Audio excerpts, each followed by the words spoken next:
नमस्कार, आप देख रहे हैं 4 पीएम और मैं हूँ आपके साथ निधि तिवारी। सर स्वागत है आपका।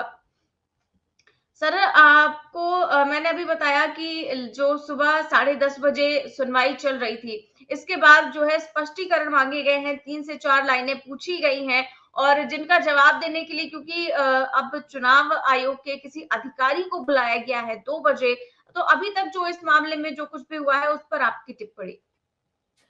देखिए, पहली बात तो ये स्पष्ट समझ में आ रही है कि जो सुप्रीम कोर्ट के माननीय न्यायाधीश हैं, उनके दिमाग में भी उसी प्रकार के संशय हैं जैसे हमारे दिमाग में संशय।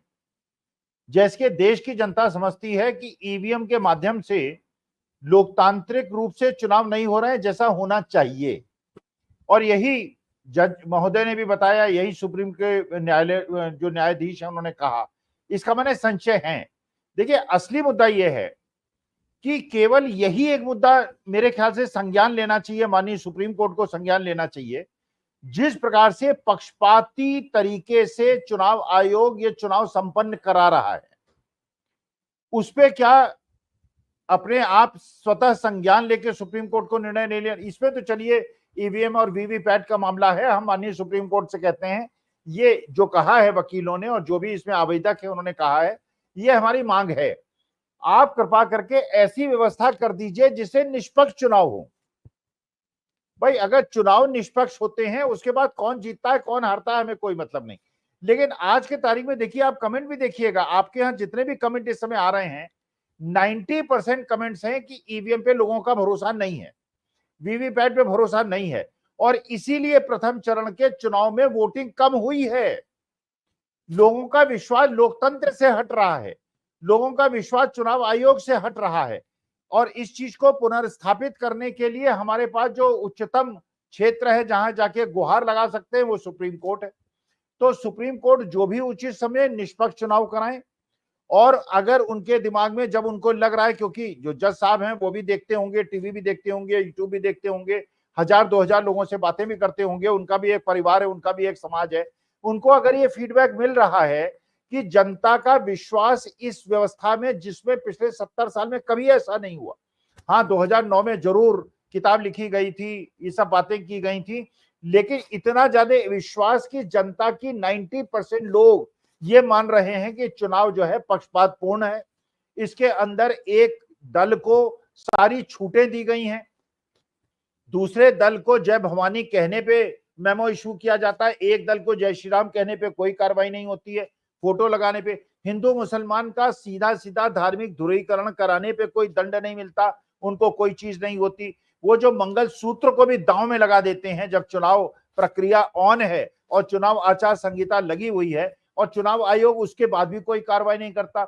सूरत में जिस प्रकार से अमानत में खयानत हुई है, स्वतः संज्ञान लेके ये जो वहां पे कांग्रेस का कैंडिडेट था जिसने अपने नाम वापस लिए, अपने रिश्तेदारों से अपने प्रस्तावक बनाया और बाद में सब लोग गायब हो गए, एक 5 स्टार होटल में बैठ के जिस प्रकार की वहां पे इसका मतलब यह है कि जिसके पास पैसा है वो 1000-2000 करोड़ बांट देगा सारे प्रस्तावकों को, आवेदकों को, वो लोग अपना मस्त हो जाएंगे, जनता जो है ठगी जाएगी, जनता जिसको वोट देना चाहेगी वो जीतेगा नहीं, जिसको वोट नहीं देना चाहेगी और बिना चुनाव के, और अभी तो 4 जून को गणना होनी है, उसको जीता हुआ जिता दिया, यही इन्होंने खजुराहो में किया। तो जो ये लोग चेतावनी दे रहे हैं, अरुण गोविल चेतावनी दे रहे हैं, या लल्लू सिंह चेतावनी दे रहे हैं, या हेगड़े साहब चेतावनी दे रहे थे कि संविधान हटा देंगे, बदल देंगे, ये इसकी शुरुआत है और ये जनता देख रही है, जनता के दिमाग में संशय है। तो माननीय सुप्रीम कोर्ट से हमारा केवल निवेदन यह है, निष्पक्ष चुनाव करा दीजिए, अगर चुनाव आयोग नहीं करा सकता इसको भंग कर दीजिए और अपने अधीन ये चुनाव कराइए, जो आपका आदेश होगा जैसा कहेंगे हम करेंगे, लेकिन हमें केवल आप पे विश्वास है, आप आशा हैं, और हम जनता जो है हमारी वो है न्यायाधीश है, जनता भी से भी निवेदन करते हैं, लोकतंत्र की हत्या होने से रोकिए, संविधान की हत्या होने से रोकिए, वोट देने जरूर जाइए, घर मत बैठिए, ये आपका संवैधानिक कर्तव्य है, जिसको चाहिए वोट दीजिए। न्यायालय महोदय भी हमारे पंच परमेश्वर हैं और जनता भी हमारी पंच परमेश्वर है, दोनों से हाथ जोड़ के देश के लोकतंत्र को बचाने की और संविधान को बचाने की भीख मैं मांगता हूं। जी, बिल्कुल ठीक कह रहे हैं आप कि अब लोगों को उम्मीद केवल जो कोर्ट से है, सुप्रीम कोर्ट से है, लेकिन आपको क्यों लगता है आखिर क्यों लोगों का मशीन से भरोसा उठ गया है? लोग कह रहे हैं कि क्या फ़ायदा वोट डाल के, किसी को भी वोट दे जाएगा तो मोदी को ही। क्या ये सोच के बैठना ठीक है? जिस तरह से फर्स्ट फेज़ में इतनी कम वोटिंग हुई है, क्या आपको वो चिंताजनक नहीं लगती? नहीं नहीं, वही देखिए, वही मैं कह रहा हूं, चिंताजनक है, क्योंकि अगर देश के लोकतंत्र में 50% लोग केवल वोट देंगे, 50% वोट इसके बावजूद नहीं देंगे, जबकि आज के देश के सबसे बड़े मुद्दे लोकतंत्र को बचाना, संविधान को बचाना है। जिस प्रकार की प्रक्रिया आप देख रहे हैं, चुनावी बॉन्ड को माननीय सुप्रीम कोर्ट ने कह दिया संवैधानिक नहीं है, ये गैर कानूनी है, लेकिन उस पैसे का उपयोग हो रहा है। एक एक पार्टी है जो 50-50 हेलीकॉप्टर लेके घूम रही है, दूसरी पार्टियों को कहीं कोई रोक नहीं लगाई जा रही, उसको हर तरह से जेल भेजा जा रहा है, इलेक्शन के तुरंत पहले जेल भेजा जा रहा है, उनको इंसुलिन नहीं दे रही है। और बाद में चलिए, हम लोगों की चर्चा की वजह से और परमेश्वर की कृपा से अरविंद केजरीवाल को इंसुलिन तो कम से कम देती, 350 लेवल का ब्लड शुगर लेवल था, उस आदमी की मौत हो सकती थी, लोकतांत्रिक रूप से चुने हुए मुख्यमंत्री की मौत हो सकती थी। इसका माने जनता जो मांग कर रही थी कि उनके स्वास्थ्य का ध्यान रखा जाए, वो हमारे देश के लोकतांत्रिक नेता हैं, आप उनसे विपक्षी उनसे बात कर सकते हैं, उससे सहमत हो सकते हैं, असहमत हो सकते हैं, लेकिन हमारे लिए माननीय मोदी जी की भी जान कीमती है, राहुल गांधी की भी कीमती है, अरविंद केजरीवाल की भी कीमती है। इंसुलिन दी, आपने हमारी बात मान ली, उनके स्वास्थ्य का ध्यान रखिए, और न्यायालय को और हमारे चुनाव आयोग को इसमें इंटरवीन करके इन लोगों को 2 महीने की पैरोल पे देने के लिए या इनको जमानत देने के लिए कोर्ट में खुद बात करनी चाहिए, जिससे देश का लोकतंत्र बच सके और लोगों का विश्वास लोकतंत्र से न हटे। जी, बिल्कुल सर। और लोगों का भरोसा आखिर ये क्यों नहीं है कि चुनाव आयोग निष्पक्ष चुनाव करा पाएगा? एक ज़माने में आप तो जानते ही होंगे, टीएन सेशन चुनाव आयुक्त हुआ करते थे। उनसे तो लोग काँपते थे। तो अब आखिर चुनाव आयोग से भरोसा क्यों उठ गया है? देखिए, मंशा देखिए कितनी है, मंशा भी थोड़ा ध्यान जनता जो है मंशा पे दे। भाई, अगर कमेटी के अंदर चीफ जस्टिस ऑफ इंडिया रहेंगे और प्राइम मिनिस्टर रहेंगे, लीडर अपोजिशन रहेंगे, भाई जो सुप्रीम कोर्ट के चीफ जस्टिस ऑफ इंडिया जो सारे दिन देश के साथ न्याय करते हैं और जिनके न्याय पे सबको भरोसा है, उनको कमेटी से हटाना और अपने आदमी को कमेटी में रखना, इसका माने आपके इंटेंशंस अच्छी नहीं है, आप देश में लोकतंत्र नहीं बचाना चाहते। जैसे हमारे यहाँ कहते हैं ना, सनातन धर्म में आत्मा जो है वो मरती नहीं है और एक शरीर से दूसरे शरीर में प्रवेश कर जाती है। मुझे लगता है जर्मनी से कोई आत्मा निकली है और हिंदुस्तान में उसने किसी के शरीर में प्रवेश कर लिया। बिल्कुल ठीक कह रहे हैं सर। और ज़ाहिर तौर पर ये जो सारे बयान सामने आ रहे हैं, वो कहीं न कहीं बौखलाहट में ही आ रहे हैं। पहले मंगलसूत्र, फिर मुसलमान और फिर आरक्षण की बात अब सामने आ रही है, और संविधान संशोधन की बात लगातार बीजेपी नेता कर रहे हैं। आखिर ये लोग संविधान में संशोधन करके क्या परिवर्तन करना चाहते हैं? देखिए, निधि बहुत बड़ा सेल्फ गोल कर दिया है इन्होंने। ये एक प्रकार का इतना बड़ा इन्होंने गलत स्ट्रेटेजिक डिसीजन लिया जिसका फल इनको भुगतना पड़ेगा।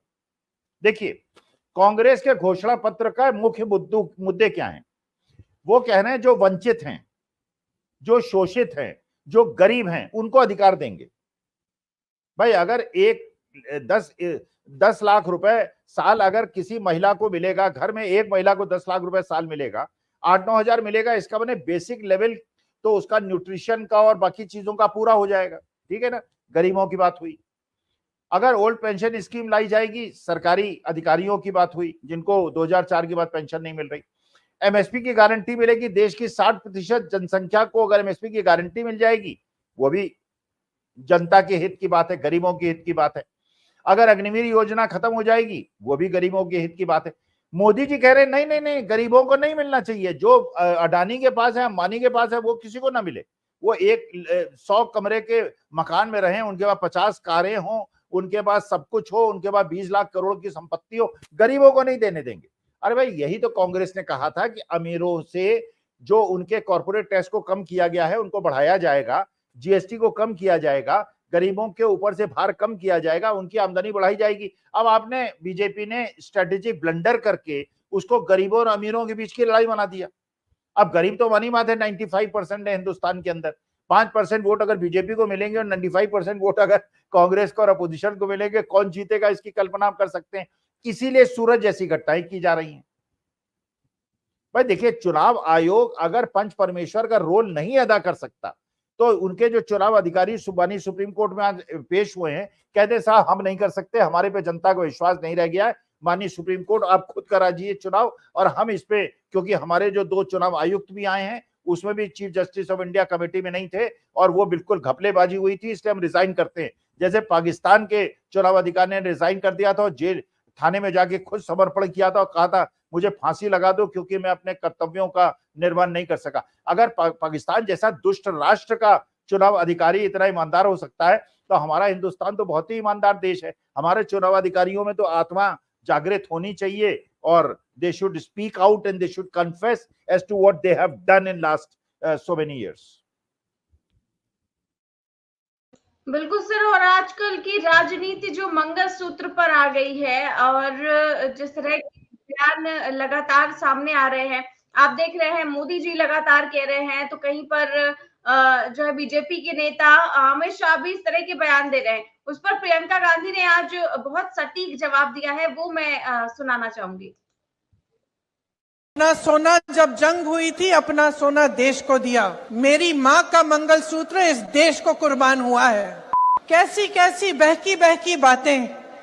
पिछले 2 दिनों में अब ये शुरू हुआ है कि कांग्रेस पार्टी चाहती है कि आपके मंगलसूत्र और आपका सोना आपसे छीन ले। 70 सालों से ये देश स्वतंत्र है। 55 सालों के लिए कांग्रेस की सरकार रही है। किसी ने आपसे सोना छीना, आपके मंगलसूत्र छीने? इंदिरा गांधी ने अपना सोना जब जंग हुई थी, अपना सोना देश को दिया। मेरी माँ का मंगलसूत्र इस देश को कुर्बान हुआ है। सच्चाई ये है कि ये लोग महिलाओं का संघर्ष नहीं समझ सकते। महिलाओं के दिल में जो सेवा भाव होता है ना, वो सेवा भाव हमारे इस देश की सारी परंपराओं का आधार है। वही सेवा भाव, वो जो महिला जो रात को सोएगी नहीं जब तक सारे नहीं सो जाएंगे घर में, वो महिला जब परिवार में संकट आता है, पैसों की कमी होती है, तो वो अपने गहने गिरवी रखेगी। वो भूखी सोएगी लेकिन किसी और को भूखा नहीं सोने देगी। उसका संघर्ष ये लोग नहीं जानते। और अगर मोदी जी मंगलसूत्र का महत्व समझते तो वो ऐसी अनैतिक बातें नहीं करते। किसान पर कर्ज चढ़ता है तो उसकी पत्नी अपने मंगलसूत्र को गिरवी रखती है। बच्चों की शादी होती है या दवाई की जरूरत होती है तो महिलाएं अपने गहने गिरवी रखती हैं। ये बात ये लोग नहीं समझते। और इसका प्रमाण ये है कि जब नोटबंदी हुई और महिलाओं की बचत इन्होंने ली, इन्होंने कहा कि बैंकों में पहुंचाओ, तब मोदी जी कहां थे? तब मोदी जी क्या कह रहे थे? ले रहे थे आपसे। जब देश में उन्होंने कहा कि कल से लॉकडाउन हो जाएगा और सारे मजदूर पूरे देश भर से, बेंगलोर से भी, यूपी, बिहार, अलग अलग जगहों में पैदल निकले क्योंकि इन्होंने ट्रेनें बंद कर दी, बस बंद कर दी। तब जब खाना नहीं मिल रहा था शहरों में, जब कोई चारा नहीं था, तो महिलाओं ने अपने गहने, अपनी बचत गिरवी रखी। तब मोदी जी कहां थे? किसान आंदोलन हुआ, 600 किसान शहीद हुए। उनकी विधवाओं के मंगलसूत्र के बारे में सोचा मोदी जी ने? मणिपुर में एक जवान की बीवी को का वस्त्र हरण करके पूरे देश के सामने चलाया। मोदी जी चुप थे, कुछ नहीं बोले। उसके मंगलसूत्र के बारे में नहीं सोचा उन्होंने, पलक नहीं झपकाई उन्होंने। और आज चुनाव के लिए, वोटों के लिए महिलाओं को ऐसी बातें कर रहे हैं, डरा रहे हैं ताकि डर के वो वोट दें। शर्म आनी चाहिए उनको, शर्म आनी चाहिए। अगर इस देश की महिलाओं के मंगलसूत्र की परवाह होती तो उनके बेटों को आप रोजगार दिलवाते, तो महंगाई कम करते, छात्रों को शिक्षा की सुविधा देते, देश की बेटियों को अपने पैरों पे खड़े होने का काम कराते। देश हैरानी से देख रहा है, इतनी बड़ी बड़ी समस्याएं हैं। आप यहाँ बैठी हैं, मैं जानती हूँ यहाँ से जाएंगी, देर हो रही है, काफी महिलाएं चली भी गई हैं क्योंकि घर जाना है, काम करना है, बहुत देर हो गई है, खाना पकाना है, लोगों को देखना है, चाहे आप जॉब कर रही हैं, कुछ भी कर रही हैं। इतनी महंगाई है, इतनी बड़ी बड़ी समस्याएं हैं, तमाम बच्चे बेरोजगार घूम रहे हैं, आपने मेहनत से पढ़ाया, शिक्षा दिलवाई, इतनी बड़ी समस्याएं हैं और इतनी छोटी छोटी स्तर की बातें हो रही हैं। सारे नेता भाजपा के आपके सामने आकर ऐसी अजीब अजीब सी बातें कर रहे हैं, झूठ बोल रहे हैं दिन रात, सोचते हैं कि आप देखेंगे नहीं, आप पढ़ेंगे नहीं कि कौन सी पार्टी क्या कह रही है। क्या हो रहा है आपके आंखों के सामने? सर, आपको लगता है कि प्रियंका गांधी ने जिस तरह का जवाब दिया है, उस तरह का जवाब क्या किसी भी नेता ने आज तक प्रधानमंत्री मोदी को दिया है? और क्या इन सवालों का जवाब प्रधानमंत्री मोदी दे पाएंगे जिस तरह से प्रियंका गांधी ने सवाल उठाए हैं? नहीं नहीं, जवाब तो देखिए उनके पास कोई है नहीं। वो तो अभी भी जनता को गुमराह करने की कोशिश कर रहे हैं। और जनता, देखिए देश की जनता पे मुझे इतना ज्यादा विश्वास है, चाहे कितना भी अशिक्षित व्यक्ति हो, गरीब आदमी हो, खाना ना मिलता हो, लेकिन बुद्धि उसकी बड़ी तेज है। उसे तो अवसर नहीं मिले इसलिए वो आगे नहीं बढ़ पाया। ये इसलिए नहीं कि साहब वो बुद्धि में कमी है। मैंने तो विदेशियों के बच्चों को भी पढ़ाया है, भारतीय बच्चा और भारतीय इंसान इतना ज्यादा बुद्धिमान होता है, विश्व का बच्चा नहीं होता। देखिए असली मुद्दा क्या है निधि, आप खुद सोचिए। आज से 2 साल पहले सोना जो था वो 40,000 रुपए का था, आज 75,000 रुपए का है एक तोला। 75,000 रुपए का तोला, डबल हो गया है। ये गरीब महिलाएं जो 5 किलो अनाज पे अपने परिवार का भरण पोषण करती हैं, ये सोने का मंगलसूत्र पहनेंगी? अरे जो बेचारी अपने पति का इलाज नहीं करा पा रही है, जो 12-14 हजार रुपए घर में चौका बर्तन के कमा रही है, जिसको अरविंद केजरीवाल ने बस की फ्री सर्विस दी है और कर्नाटका के अंदर फ्री बस सर्विस दी है, उस गरीब आदमी को तुम सोने के मंगलसूत्र की बात कर रहे हो? अरे उसके पति को अगर नौकरी मिल जाए, उसके बच्चे को अगर नौकरी मिल जाए, वो इतनी खुश हो जाएगी कि उसको जीवन में सारे कष्ट उसके दूर हो जाएंगे। ये इस प्रकार से हिंदू मुसलमान का इशू लाने की कोशिश कर रहे हैं, क्योंकि मंगलसूत्र, क्योंकि हिंदुओं से जुड़ा हुआ है इसलिए हिंदू इनको वोट दे देंगे। अरे हम लोग हिंदू ही हैं, हम लोग असली सनातनी हैं। लेकिन ये आपकी जो हमारी जाट बेटियों को घसीटा गया था, वो हिंदू नहीं थी क्या जाट? जब छत्राणियों के ऊपर आपने गुजरात के अंदर किया, और अभी भी हो रहा है, अभी भी छत्राणियों के ऊपर अपमान हो रहा है, वो हिंदू नहीं है क्या? आपको ना हिंदुओं से प्यार है, ना आपको मुसलमानों, आपको किसी से प्यार नहीं है। आपको केवल सत्ता से प्यार है और आपको केवल पूंजीपतियों से प्यार है। मनमोहन सिंह के जमाने में बड़े बड़े पूंजीपति हाथ जोड़ के खड़े रहते थे, आज कंधे पे हाथ रखते हैं प्रधानमंत्री के। मुझे ये नहीं समझ में आता कभी कभी प्रधानमंत्री कौन है। और इस प्रकार से फिल्म कलाकार फोटो खिंचाते हैं जैसे, अरे फिल्म कलाकारों का नहीं, ये शास्त्रियों को मोदी जी बुलाना चाहिए था आपको पिछले 10 साल में। अब तो खैर सत्ता जाने वाली है, जो नेक्स्ट आएगा वो देखेगा। लेकिन देश के अर्थशास्त्रियों को, वित्तीय मामलों को समझने वालों को, वित्त मंत्री के पति तो खुद कह रहे हैं देश बर्बादी के कगार पर खड़ा हुआ है।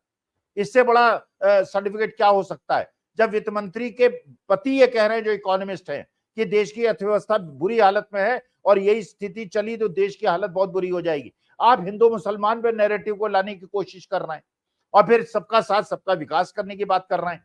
तो जो प्रियंका ने कहा, जो राहुल ने कहा, जो बाकी विपक्षी दल कह रहे हैं, मेरा तो केवल एक निवेदन है जनता से, आपके बहुत लोग इस समय दर्शक देख रहे हैं, वोट देने जरूर जाइएगा। कुछ हो जाए, कहीं जाना हो, शादी भी हो गई है आपकी, तो फेरे लेने के बाद वोट देने जाइएगा या फेरे लेने से पहले वोट देने जाइएगा। वोट जरूर दीजिएगा। अगर आप वोट नहीं देंगे तो इस देश के प्रति जो आपका कर्तव्य है उसका निर्वहन आप नहीं करेंगे। एक एक वोट पड़ना चाहिए उन लोगों का जो देश में लोकतंत्र बचाना चाहते हैं, संविधान को बचाना चाहते हैं। लाइन लगा दीजिएगा, 3 घंटे लगे, लेकिन वोट देके जरूर आइएगा। बिना वोट देके आए तो मेरे प्रोग्राम को देखिएगा मत आगे से। बिल्कुल सर। और अब जो है सुनवाई जो है वो शुरू होने वाली है सुप्रीम कोर्ट में, और अधिकारी जो है वो चुनाव आयोग के वो हाजिर हो चुके हैं।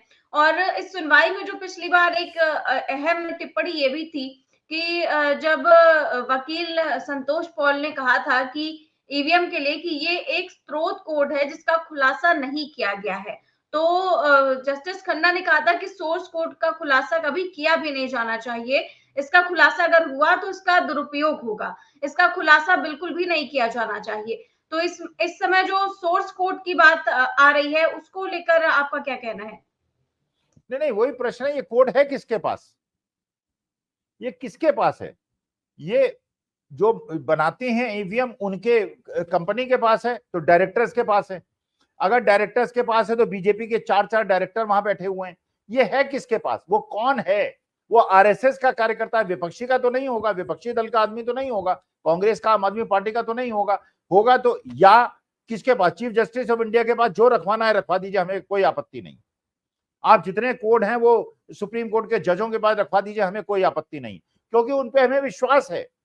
आप पे विश्वास नहीं है, हमें इस समय चुनाव आयोग पे भी विश्वास नहीं है। और जो ये कंपनियां मशीन बना रही हैं या चिप बना रही हैं या उसके कोड जिनके पास है, वो सारे लोगों पे हमें विश्वास नहीं है। हमें केवल chief justice of India supreme court पे विश्वास है। और ये हो सकता है, ये असंभव चीज नहीं है। हर डिस्ट्रिक्ट के अंदर एक डिस्ट्रिक्ट जज है, पूरी न्याय प्रक्रिया है। उस न्याय प्रक्रिया में वहां के डिस्ट्रिक्ट जज है, वो चुनाव अधिकारी बन जाएं और चुनाव को जो है निष्पक्ष करा दें। क्योंकि देश की निष्ठा, लोगों की निष्ठा, देश का लोकतंत्र इंपॉर्टेंट है। इसलिए इस समय कोई आउट ऑफ बॉक्स जाके कोई एक नई प्रकार की सोच की आवश्यकता है, और सुप्रीम कोर्ट ये कर सकती है। और सुप्रीम कोर्ट को ऐसा करना चाहिए कि लोगों के दिमाग से संशय हट जाए, लोगों के दिमाग से ये हट जाए कि ईवीएम में बेईमानी होगी, बेईमानी करके जीतेंगे, और उसके बाद जो नरक होगा देश में, उसकी कल्पना हम आप नहीं कर सकते। बिल्कुल ठीक कह रहे हैं सर आप। और ईवीएम पर जिस तरह की सुनवाई हो रही है, और अगर इस पर फैसला आ गया 100% सत्यापन को लेकर, तो आपको लगता है कि ये बीजेपी के लिए एक बड़ा झटका होगा इन चुनावों में? नहीं, बीजेपी के लिए झटका होगा। और उसमें भी ये है कि ये उसमें भी कोई हेर फेर ना करें। बड़ी गजब सी लॉजिक इन्होंने दी थी कि साहब जो वीवीपैट की पर्ची होती है वो चिपचिपी होती है और उसको काउंट करने में बड़ी परेशानी होती है। अरे परेशानी क्या होती है यार, वीवीपैट की पर्ची को बिना चिपकने वाले बना दो, इसमें कौन सी बड़ी टेक्नोलॉजी की और उसकी जरूरत है?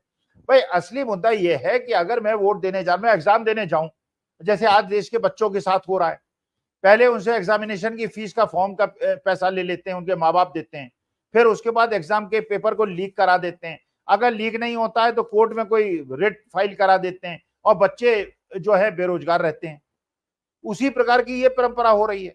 भाई जो पूरे देश में लाखों करोड़ों रुपए का खर्चा हो रहा है, और हमें ऐसा शासक चाहिए जो कि गरीबों के और अमीरों के बीच के जो अंतर है उसे कम करे, हमारे जो बच्चे हैं उनको नौकरियां दिलाए। मुद्दा होना चाहिए बेरोजगारी, मुद्दा होना चाहिए महंगाई, मुद्दा होना चाहिए ओल्ड पेंशन स्कीम, मुद्दा होना चाहिए एमएसपी की गारंटी। उसे ले जा रहे हैं मंगल सूत्र पे और मंदिर पे।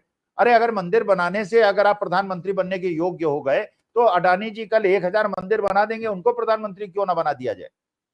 भाई मंदिर बनाना एक धार्मिक काम हो सकता है। आप धार्मिक काम करते हैं, चलिए आप बड़े पुण्य आत्मा हैं, आपने बड़ा अच्छा किया, मंदिर मस्जिद बना दिए। लेकिन प्राइम मिनिस्टर इसलिए थोड़ी बनाएंगे, ऋषि सुनक को इसलिए थोड़ी प्राइम मिनिस्टर बनाया है यूके वालों ने कि वो पुजारी हैं और पूजा करते हैं और सनातन धर्मी हैं। अरे इसलिए बनाया कि वो अर्थशास्त्री हैं, उनको अर्थशास्त्र और फाइनेंस के बारे में ज्ञान है। तो हम तो ऐसे आदमी को प्रधानमंत्री बनाना चाहेंगे जो पढ़ा लिखा है, जिसकी डिग्री अच्छी है, जो डिग्री है वो है। यूनिवर्सिटी क्लेम करती है कि हमने पढ़ाया है, कुछ लोगों की तो डिग्री ही का नहीं पता कौन सी डिग्री है, किस यूनिवर्सिटी ने पढ़ाया। कोई ना सीनियर है, ना जूनियर है, ना क्लास फेलो है, ना कोई टीचर है, ना कोई स्कूल है, ना कोई क्लेम करता है। तो भैया हमें जो आदमी हो ऐसा हो जो सच बोले, जो भगवान श्री राम की तरह और उनकी परंपरा की तरह कहे कि साहब प्राण जाए पर वचन न जाए। और वचन दिया था 15 लाख का, वचन दिया था आमदनी दुगनी करने का, वचन दिया था नारी के उद्धार का, और नारी का उद्धार आपने करा दिया उन्नाव में, बिजनौर में और सब जगह। तो वास्तविकता यह है कि जो कहिए वो करिए, और नहीं कर सकते तो गद्दी से उतर जाइए यार, कौन सा वहां फेविकॉल लगा हुआ है।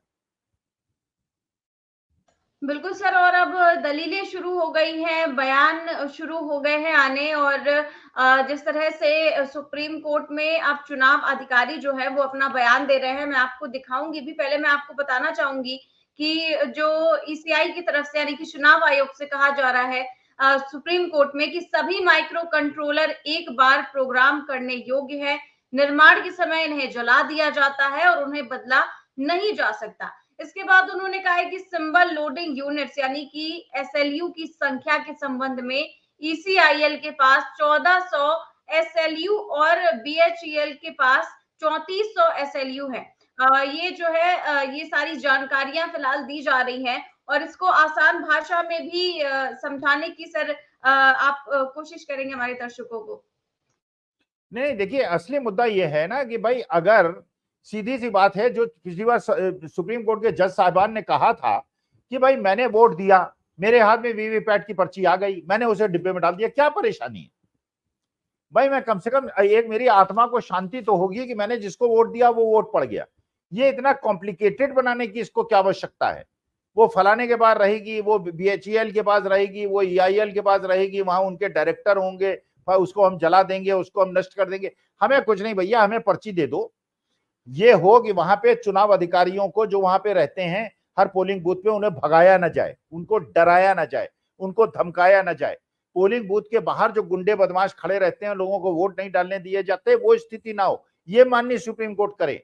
लोगों को मोहल्ले से नहीं निकला जा रहा है, उसमें सुप्रीम कोर्ट इंटरवीन करे। दलितों को जिस प्रकार से उनके नाम वोटर लिस्ट से काटे जा रहे हैं, क्योंकि पता है कि SC ST जो है इस बार बीजेपी को वोट नहीं कर रहे हैं, उसको उस पर रोक लगाई जाए। उसके बाद जो बक्सा हो उसको बाकायदा सील किया जाए और सील के अंदर सबके दस्तखत हो, और जब वो काउंटिंग हो तो वहां एक जज साहब वहां बैठे हैं और जज साहब देखें कि जिस सील पे दस्तखत थे वो सील टूटी तो नहीं है और उसमें सबके दस्तखत इंटैक्ट है कि नहीं।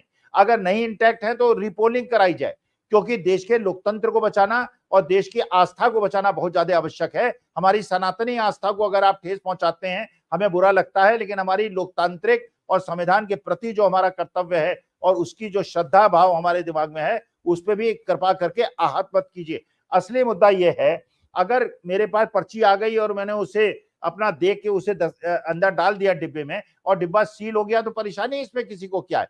तो अब जब 1.5 महीने बाद पोलिंग काउंटिंग होने वाली है, 5 दिन और वेट कर लेंगे हम।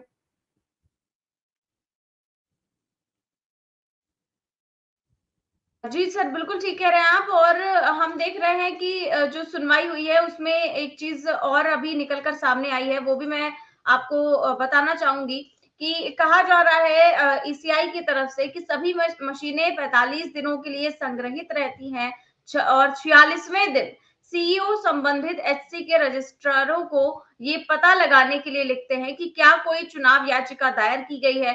अगर कोई चुनाव याचिका दायर की जाती है तो मशीनें संग्रहित ही रहती हैं। ये जवाब फिलहाल जो है वो दिया जा रहा है चुनाव आयोग की तरफ से, और लगातार जो है सुनवाई चल रही है। सुप्रीम कोर्ट के चीफ जो जस्टिस है वहां पर भी तमाम तरह के सवाल कर रहे हैं और इधर से भी जवाब दिए जा रहे हैं। तो माइक्रो कंट्रोलर्स को लेकर जो सवाल किया जा रहा है और जो 3-4 चीजों पर स्पष्टीकरण सुप्रीम कोर्ट ने मांगा है, तो जाहिर तौर पर आशंकाएं तो सुप्रीम कोर्ट के मन में भी है, क्योंकि लगातार सवाल आपने देखा था जब 18 तारीख को सुनवाई हुई थी तब भी दागे गए थे, और अब फिर से इस तरह की सुनवाई हो रही है। आपको लगता है कि सच में सुप्रीम कोर्ट भी इन चीजों पर ऐसा फैसला दे सकता है जो चुनाव प्रभावित हो सके?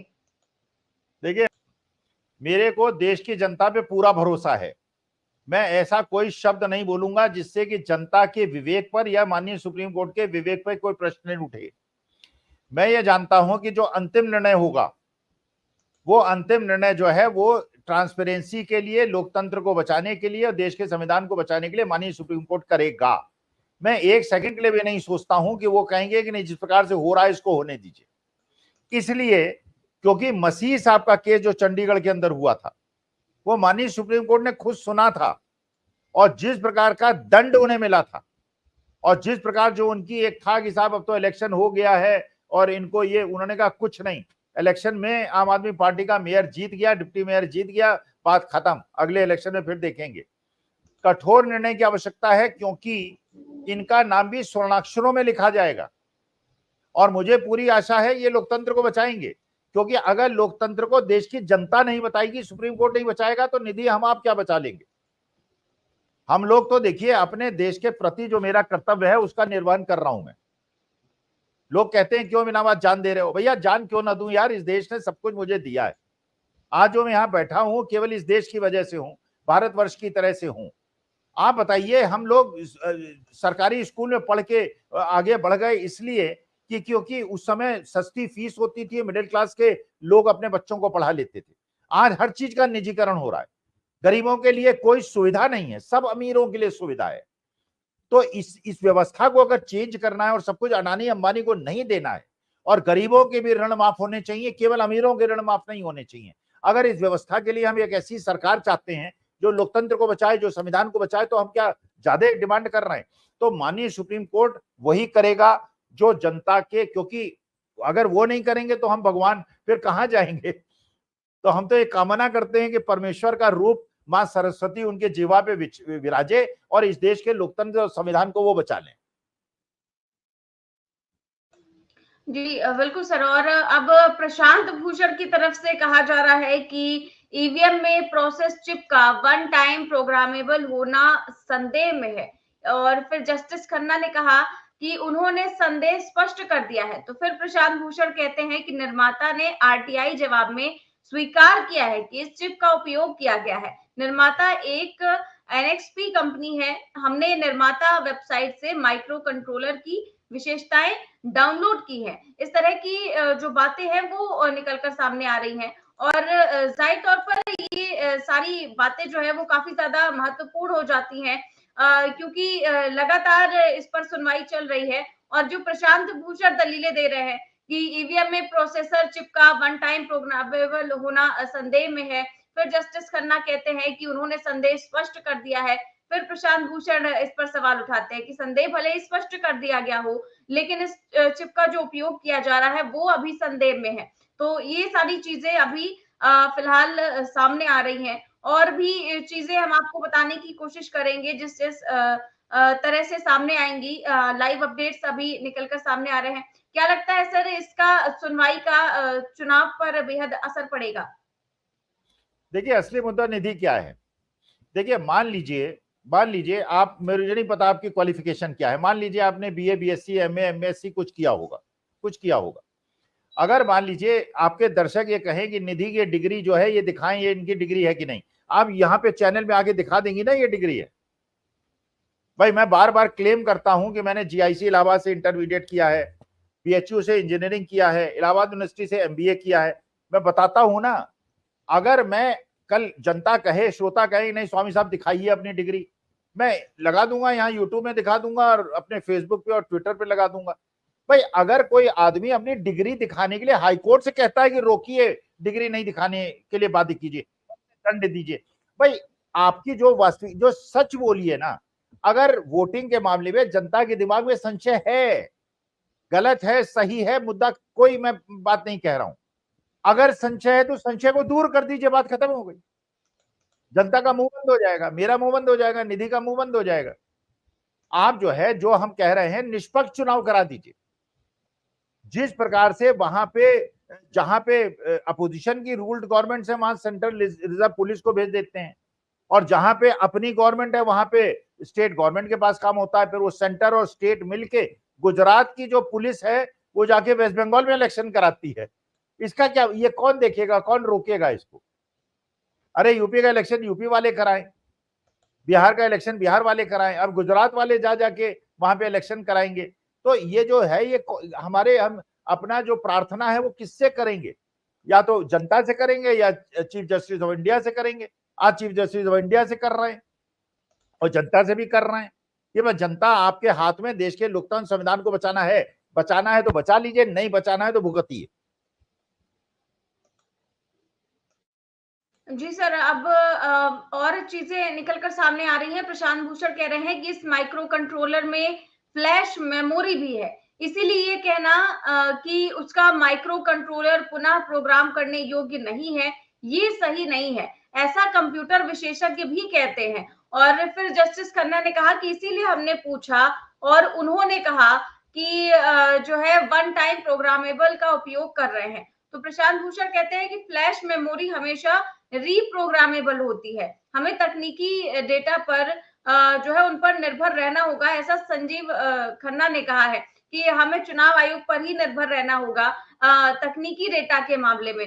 तो प्रशांत भूषण कह रहे हैं कि ऐसा तो जो है कंप्यूटर विशेषज्ञ भी कहते हैं, तो हमारी बात यहाँ पर सुनी जानी चाहिए। तो फिर इसके बाद प्रशांत भूषण कहते हैं कि वो ये मानते हैं कि सिग्नल बैलेट यूनिट से वीवीपैट और वीवीपैट से कंट्रोल यूनिट तक प्रभावित होता है। अगर वीवीपैट फ्लैश मेमोरी में कोई दुर्भावनापूर्ण प्रोग्राम है तो तो इसके बाद संजीव खन्ना का कहते हैं कि वो तर्क हम समझ चुके हैं। उनका कहना है कि फ्लैश मेमोरी किसी प्रोग्राम से नहीं बल्कि केवल प्रतीकों से भरी होती है। तो यहाँ पर जो है जस्टिस और प्रशांत भूषण के बीच में ये सारी बातचीत चल रही है। चुनाव अधिकारी फिलहाल अपना जवाब देकर खामोश होते हुए नजर आ रहे हैं और चुनाव अधिकारी जहां तक है कि वो यही चाहते हैं कि हमारे जवाब से किसी भी तरह से संतुष्ट हो सके। जो चुनाव आयोग के अधिकारी हैं वो ये चाहते हैं कि जो जज साहब है वो संतुष्ट हो सके, लेकिन वो भी संतुष्ट होते हुए नजर नहीं आ रहे हैं। और जिस तरह से प्रशांत भूषण सवाल पे सवाल दाग रहे हैं, आपको लगता है इन सवालों का जवाब होगा चुनाव आयोग के पास? देखिए, ये चुनाव अधिकारियों का नार्को टेस्ट करा दिया जाए, ये सच अपने आप बता देंगे। देखिए, इन पे दबाव होगा, कल्पना कर रहा हूं। अच्छा, एक चीज बताइए आप, कान अगर मैं यूं पकड़ सकता हूं तो सिर के पीछे से घुमा के क्यों पकड़ रहा हूं? भाई, जब सीधी सी बात यह है, लोग ये कह रहे हैं कि भैया जो मैंने वोट दिया उसको काउंट कर लो। ईवीएम भी लगाएंगे, वीवीपैट भी लगाएंगे, कंट्रोल यूनिट भी लगाएंगे, करोड़ों अरबों रुपए का खर्चा भी करेंगे, और उसके बाद भी लोगों का विश्वास नहीं है। तो भैया सीधी सी बात है, इसमें तो बड़ा सरल उपाय है कि जो वीवीपैट की पर्ची निकले वो बाहर निकले, मैं अपने हाथ में देखूं कि मैंने दिया, और उसको मैं डिब्बे में डाल दूं, उसको सील कर दिया जाए और उसको गिन लिया जाए। फिर जो जीते जीते, जो हारा वो हारा। वो भी करने को तैयार नहीं है। इसका मतलब क्यों नहीं करने को तैयार हैं आप? जब 1.5 महीने तक वेट करा सकते हैं तो 5 दिन के लिए वेट क्यों नहीं करा सकते? चलिए, बैलेट बॉक्सेज आपको पसंद नहीं है, ईवीएम पे वोट पड़ गया, एक फेज खत्म हो गया, अब आप उसको रोक भी नहीं सकते। काउंटिंग तो 1 महीने के बाद होगी, काउंटिंग तो 4 जून को होगी, 40 दिन के बाद होगी। काउंटिंग के पहले तो माननीय सुप्रीम कोर्ट कोई ऐसा निर्णय ले ले कि उसके बाद जो चुनाव है वो निष्पक्ष हो जाए। हम ये थोड़ी कह रहे हैं पक्षपात कीजिए, हम ये थोड़ी कह रहे हैं बीजेपी को जिता दीजिए, इंडिया गठबंधन को जिता दीजिए। हम कह रहे हैं कि जो जीता है वही जीता दिखे, बेईमानी ना हो। और चुनाव आयोग में जो अगर वो पक्षपात ना करें, बस ये ईवीएम को छोड़ भी देते हैं, अगर वो श्री राम की फोटो लगाने पे भी दंड दें और जय भवानी कहने पे भी दंड दें, हमें लगेगा निष्पक्ष है। अगर वो हिंदू मुसलमान के नैरेटिव को देख रहे हैं, ये लोग लेके आ रहे हैं और माननीय मोदी जी खुद लेके आ रहे हैं, उसके बाद भी अगर उनको मेमो नहीं इशू हो रहा है, उनसे एक्सप्लेनेशन नहीं कॉल हो रहा है, और अपोजिशन वालों को आप उठा के बंद कर देते हैं, तुरंत उनको तुरंत नोटिस देते हैं, और बीजेपी, इसका माने आप निष्पक्ष नहीं है। ईवीएम से तो दिखाई रहे हैं आप निष्पक्ष नहीं है, आप आपके कार्यप्रणाली से भी दिखा रहे हैं कि आप बायस्ड हैं। आप उस एहसान के नीचे दबे हुए हैं जब आपको चुनाव आयुक्त तो बनाया गया है और आपको जेड प्लस सिक्योरिटी दी गई है, उस एहसान के नीचे आप दबे हुए हैं और उस दबाव में पड़ने की वजह से आप देश के लोकतंत्र की हत्या कर रहे हैं। इसीलिए हम प्रार्थना कर रहे हैं माननीय सुप्रीम कोर्ट से कि हम आपके सामने करबद्ध खड़े हैं, हमें न्याय दीजिए। बिल्कुल सर। और जो अब फिर से बातें सामने आ रही हैं वो ये है कि जो है प्रशांत भूषण कह रहे हैं कि वो ये मानते हैं कि सिग्नल बैलेट यूनिट से वीवीपैट और वीवीपैट से कंट्रोल यूनिट तक प्रभावित होता है। अगर वीवीपैट फ्लैश मेमोरी में कोई दुर्भावनापूर्ण प्रोग्राम है तो। इसके बाद जस्टिस संजीव खन्ना कहते हैं कि वो तर्क हम समझ चुके हैं। उनका कहना है कि फ्लैश मेमोरी किसी प्रोग्राम से नहीं बल्कि प्रतीकों से भरी होती है।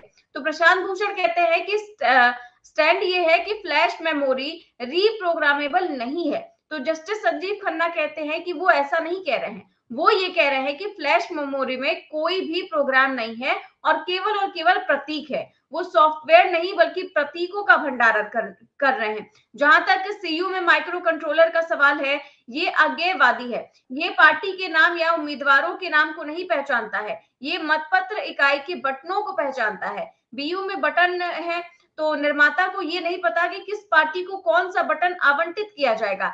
ये सारी चीजें आपको लगता है कि आगे जो जस्टिस खन्ना है वो ये भी कहते हैं कि वो कोई भी प्रोग्राम लोड नहीं कर रहे हैं, वो एक प्रतीक लोड कर रहे हैं जो एक छवि है, वो फाइल है। तो प्रशांत भूषण कहते हैं कि अगर कोई भी दुर्भावनापूर्ण प्रोग्राम प्रतीक के साथ लोड किया गया है तो ये तो खराब बात है। तो जस्टिस खन्ना कहते हैं कि हम इसका ध्यान रखेंगे, हमने तर्क को समझ लिया है। ये इन सारी दलीलों से आपको क्या लगता है आगे की फैसले के बारे में? नहीं, वही मुद्दा है ना कि नाम हो या प्रतीक हो, भाई प्रतीक भी तो स्पष्ट है ना। भाई छोटे मोटे इंडिपेंडेंस की बात आप छोड़ दीजिए, 2-4 सीटें 10 सीटें जीत जाएंगे पूरे हिंदुस्तान में। असली मुद्दा तो मेन चुनाव चिन्हों पे है ना। अगर उसी को प्रोग्राम कर दिया गया, जैसे बहुत जगह से शिकायतें आई, सही आई गलत आई मुझे नहीं पता, वोट दे रहे हैं कहीं और जा रहा है कहीं। भाई ये आपने बाकी तो ठीक है सब कुछ कर लिया, ये कैसे संभव हुआ, ये कैसे हो सकता है? भाई अगर मैंने वोट दिया एक एक मान लीजिए संतरे पे वोट दिया तो वो तरबूज पे कैसे पहुंच गया, और अगर मैंने संतरे को वोट दिया मेरे हाथ में पर्ची आई मैंने उसे डाल दिया, इसमें क्या परेशानी है? इसमें चुनाव आयोग को समस्या क्या है, ये नहीं बात समझ में आ रही है। फिर वहां पे अगर मान लीजिए जब मतगणना हो वहां पे डिस्ट्रिक्ट लेवल के कोई जूनियर चाहे कोई जुडिशियल ऑफिसर बैठ जाए या सीनियर जुडिशियल ऑफिसर बैठ जाए और वो देखें कि उसमें कोई सील टूटी हुई तो नहीं है, उसमें सबके दस्तखत हैं कि नहीं है। वरना जहां पे सूरत का उम्मीदवार जो है बिक सकता है तो इधर चुनाव अधिकारियों को 10 लाख दे दीजिए बिक जाएंगे। मैं आरोप नहीं लगा रहा हूं, मैं एक कल्पना कर सकता हूं, क्योंकि जो 5 स्टार होटल में सूरत में कांड हुआ है वो करोड़ों रुपए का कांड हुआ है। तो जिसके पास पैसा है, जिसके पास चुनावी बॉन्ड का पैसा है, पैसा फेंकेगा और इलेक्शन जीतेगा। तो ये देश के लोकतंत्र की हत्या होगी कि नहीं होगी? तो हमारा केवल प्रश्न ये है, बाकी सब चीजें गौण है। पर्ची हमारे हाथ में आए, उस पर्ची को देखने के बाद हम डिब्बे में डालें, उसकी काउंटिंग कर दीजिए। ईवीएम के करना चाहें करिए, ना करना चाहे अब जबरदस्ती ईवीएम लगाएं, जबरदस्ती कंट्रोल यूनिट लगाएं, इससे बेहतर होता है डिब्बा लगा देते, उसी में हम मोहर लगा के डाल देते और उसको केवल सेफ कस्टडी में रखते, उसके बाद वो चेंज ना होते, सील लगी होती और सील पे भी दस्तखत और एक मोहर जो है वहां के जुडिशियल ऑफिसर की भी होनी चाहिए, क्योंकि अपोजिशन वाले फिर बिक सकते हैं जैसे सूरत में हुआ है।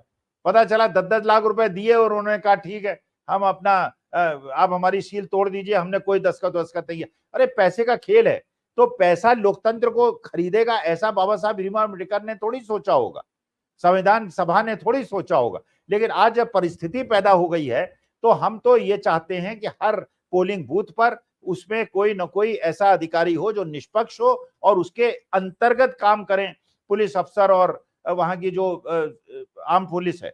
और वहां पे हम प्रशासनिक अधिकारियों पे नहीं, हमें जुडिशियल ऑफिसर्स पे विश्वास है, जुडिशियल ऑफिसर्स वहां पे रहें। अच्छा, आप एक बहुत महत्वपूर्ण बात जो आप कह रहे थे, हम तो चाहते हैं कि कोर्ट की निगरानी में चुनाव हो, उस पर जो है जवाब आया है।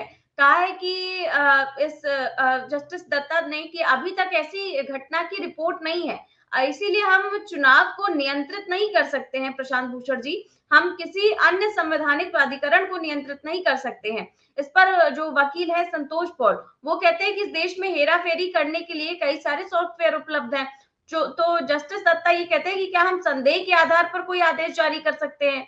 और फिर जस्टिस खन्ना कहते हैं कि अगर कोई कुछ गलत करता है तो परिणाम दिए जाते हैं। इसके अलावा जो याचिकाकर्ताओं द्वारा जो रिपोर्ट होती है जिसे हम संदिग्ध कहते हैं, उन्हें खुद भी यकीन नहीं है कि कोई बहुत ज्यादा इसमें धांधली हो सकती है, ऐसा कुछ। फिर जस्टिस खन्ना कहते हैं कि अगर कुछ सुधार करना है तो हम जरूर सुधार कर सकते हैं।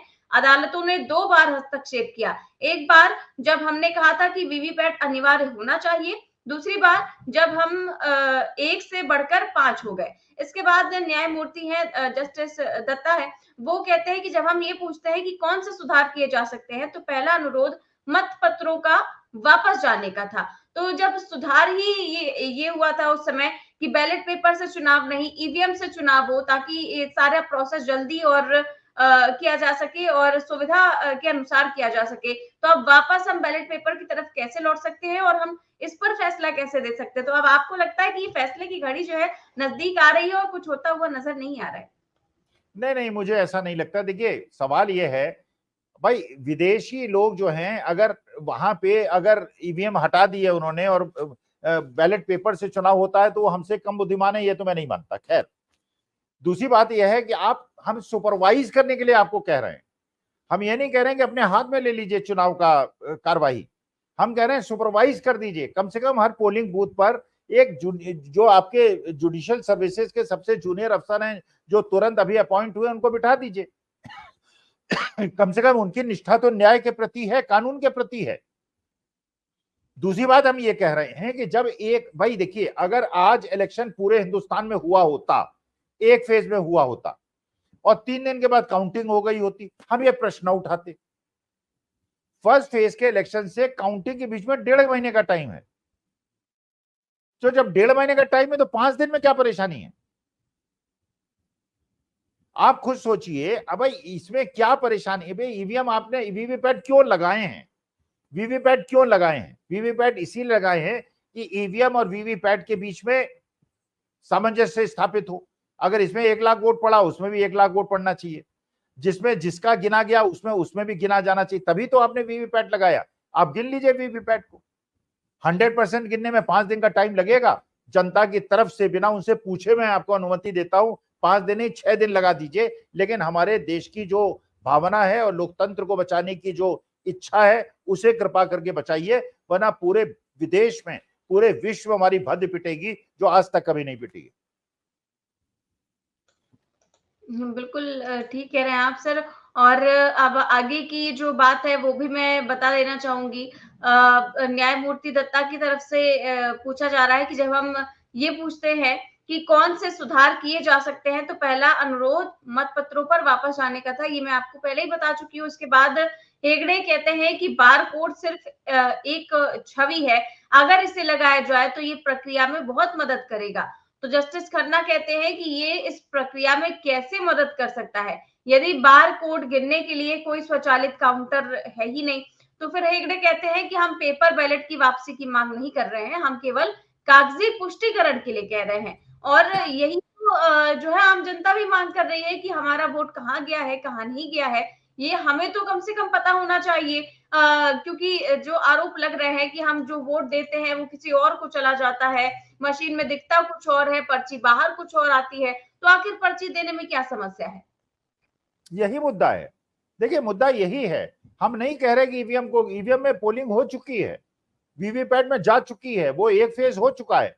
अब एक फेज होने के बाद तो प्रक्रिया में परिवर्तन नहीं हो सकता ना। लेकिन आगे के फेजेस में अभी तो जब चुनाव की गणना होगी उस समय करा दीजिए ना। परेशानी क्या है, समस्या क्या है? हम लोग कहीं अब यूट्यूब में डिबेट करना छोड़ देंगे, आपकी वीवीपैट की गिनती करा देंगे। 2 दिन हम बैठेंगे, 24 घंटे बैठेंगे, लेकिन देश का कम से कम लोकतंत्र संविधान बचेगा तो। लोगों की जो आशाएं वो टूटेंगी तो नहीं। हम लोगों को बिठा लीजिएगा, सीसीटीवी लगा दीजिएगा, हम कोई हेर फेर ना करें। हम काउंटिंग करेंगे, ईमानदारी से करेंगे, मसीह टाइप नहीं करेंगे। हम देश के लोकतंत्र को बचाने के लिए बिल्कुल ईमानदारी से करेंगे।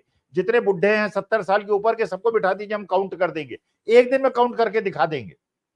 लेकिन हमारे देश में जो जनता के बीच में ईवीएम और वीवीपैट के प्रति और चुनाव आयोग के प्रति अविश्वास है, जज साहब कृपा करके हमारे विश्वास को कायम कीजिए। क्या करना है आप हमसे बेहतर जानते हैं, हम आपसे कम बुद्धिमान है, आप ज्यादा बुद्धिमान है। कृपा करके देश के लोकतंत्र को बचाइए। क्या हो सकता है क्या नहीं हो सकता हम आपको नहीं राय देंगे, आपको पता है, आप बहुत प्रबुद्ध लोग हैं। कृपा करके देश के लोकतंत्र को और विश्वसनीयता को बचाइए, यही आपसे प्रार्थना कर रहे हैं। और यही जो है जस्टिस खन्ना भी कह रहे हैं कि हम योग्यता के आधार पर दोबारा सुनवाई नहीं कर रहे हैं, हम कुछ स्पष्टीकरण चाहते थे इसीलिए सुनवाई कर रहे हैं। लेकिन शायद स्पष्टीकरण अभी तक चुनाव आयोग के अधिकारी से मिल नहीं पाया है। और आपको लगता है कि यहाँ पर तो चुनाव आयुक्त को ही सामने आकर बताना चाहिए था। वो कह रहे हैं कि जब अगर वो नहीं आना चाहते तो कम से कम चुनाव अधिकारी ही आकर सारे सवालों का जवाब दें, स्पष्टीकरण दें। लेकिन वो भी स्पष्टीकरण आखिर क्यों नहीं दे पा रहे हैं? नहीं चुनाव, मैं तो अगर होता, देखिए मैं तो इस पे एग्जम्पशन न देता। ये देश के लोकतंत्र का इतना बड़ा मुद्दा है, इसमें तो चीफ इलेक्शन कमिश्नर को दोनों आयुक्तों के साथ सुप्रीम कोर्ट के सामने खड़ा होना चाहिए। भाई ये चुनाव अधिकारी और छोटे लेवल के अधिकारियों का मुद्दा नहीं है, सुप्रीम कोर्ट सुन रहा है। ये कोई डिस्ट्रिक्ट लेवल के जज साहब नहीं सुन रहे हैं, ये सुप्रीम कोर्ट का मामला है। और सुप्रीम कोर्ट संविधान को बचाने की पीछ है, और ये संविधान का मसला है, ये देश के आस्था का प्रश्न है, देश की अस्मिता का और उसकी इज्जत का प्रश्न है। मैं अगर होता तो बिल्कुल तीनों उनको बिठाता और कहता कुर्सी भी नहीं, खड़े होके बताइए और हमारे देश का विश्वास जीतिए। यहाँ कोई बड़े अधिकारी, चीफ जस्टिस ऑफ इंडिया और सुप्रीम कोर्ट के सामने कोई बड़ा आदमी नहीं है। प्राइम मिनिस्टर भी बड़े आदमी नहीं है, राहुल गांधी भी बड़े आदमी नहीं है। चीफ जस्टिस ऑफ इंडिया के सामने और संविधान पीठ के सामने हम सब जो है भिक्षुक हैं, जो निर्णय लेंगे अच्छा होगा। तो यहाँ चुनाव अधिकारी को कैसे, ऐसा कौन सा चुनाव आयुक्त जो है इंपॉर्टेंट काम कर रहा है? उनको तो जेड प्लस सिक्योरिटी भी मिली हुई है, आए मजे से जेड प्लस सिक्योरिटी ले और चीफ जस्टिस के सामने खड़े और उनकी बातों को पूरा करें। बिल्कुल सर। और हम देख रहे हैं कि अब जो है बेंच ने आदेश जो दिया था और कुछ सवालों के मद्देनजर मामले को निर्देश के लिए सूचीबद्ध किया गया था। उसके उत्तर दिए गए हैं और फैसला अब फिर से सुरक्षित रख लिया गया है, जैसा कि 18 तारीख को हुआ था, आपने देखा था। और अब फैसला 18 तारीख के बाद आज सुनवाई हुई। आज इस पर फैसला भी नहीं सुनाया गया, केवल और केवल सुनवाई की गई, अधिकारी को बुलाया गया। अब फिर से फैसला सुरक्षित रख लिया गया है। तो अब आपको क्या लगता है सर कि ये बार-बार जो फैसला सुरक्षित रख लिया जा रहा है, इस पर लगातार सुनवाई चल रही है, आखिर किस तरह की आशंकाएं हैं जो दूर नहीं हो पा रही हैं? इस पर सुनवाई करने में, इस पर फैसला देने में आखिर इतना वक्त क्यों लग रहा है? नहीं, इसमें मुझे कोई परेशानी इसलिए नहीं लगती है कि ये फैसला जो है ये जब गणना होगी उसके पहले होना है। 2 दिन बाद हो जाए, 5 दिन बाद हो जाए, 7 दिन बाद हो जाए, मुझे कोई अंतर नहीं पड़ता। मुझे अंतर यह पड़ता है कि 4 जून को काउंटिंग हो, वीवीपैट में सब काउंटिंग पूरी की पूरी हो, और अगर नेक्स्ट फेज के लिए ये कर दिया जाए कि जो वीवीपैट निकलेगा, पर्ची निकलेगी, मैं अपने हाथ में लूंगा, डिब्बे में डाल दूंगा, पूरी काउंटिंग होगी। इसमें 2-4 दिन का डिले भी हो जाए तो क्या अंतर पड़ता है? सुप्रीम कोर्ट की किसी इंटेंशन पे मैं कोई प्रश्न नहीं उठाऊंगा। वो जो कर रहे हैं उनको ठोक बजा के कर रहा है, क्योंकि उनकी भी प्रतिष्ठा दांव पे है। वो कोई गलत निर्णय नहीं लेना चाहेंगे। इतिहास उनको याद करेगा, आगे की पीढ़ी उनको याद करेगी, इसलिए वो भी ठोक बजा के बिल्कुल फूक फूक के कदम रख रहे हैं। अच्छा है, फूक फूक के कदम रखें, जितनी सुनवाई करने कर लीजिए, निष्पक्ष चुनाव करा दीजिए। बिल्कुल सर, और अब जब सुनवाई खत्म हो चुकी है तो जाहिर तौर पर अब हम अगली बार फिर से चर्चा करेंगे जब सुनवाई होगी। फिलहाल के लिए बहुत बहुत शुक्रिया। तो आपको मैं एक बार फिर से बता देती हूँ कि आखिर इस सुनवाई में क्या कुछ हुआ है और किस तरह से आपने देखा कि लगातार वकीलों की तरफ से भी बातें रखी गई। इसके बाद सुप्रीम कोर्ट के जो जज थे उनकी तरफ से कई सारे सवाल दागे गए हैं और जो चुनाव अधिकारी थे उन्होंने कई सारे जवाब दिए हैं। तो प्रशांत भूषण ने कहा था कि ईवीएम में प्रोसेस चिप का वन टाइम प्रोग्रामेबल होना ये संदेह में है। इस पर जस्टिस संजीव खन्ना ने कहा कि उन्होंने संदेह स्पष्ट कर दिया है और इसके बाद जो है अब फैसला जो है वो सुरक्षित रख लिया गया है और देखना ये होगा कि अब फैसला कब आता है, क्या कुछ होता है सुनवाई में। फिलहाल इस लाइव में बस इतना ही। कैसी लगी आपको ये चर्चा हमें कमेंट बॉक्स में जरूर बताएं। चैनल को सब्सक्राइब भी करें और ज्वाइन भी। नमस्कार।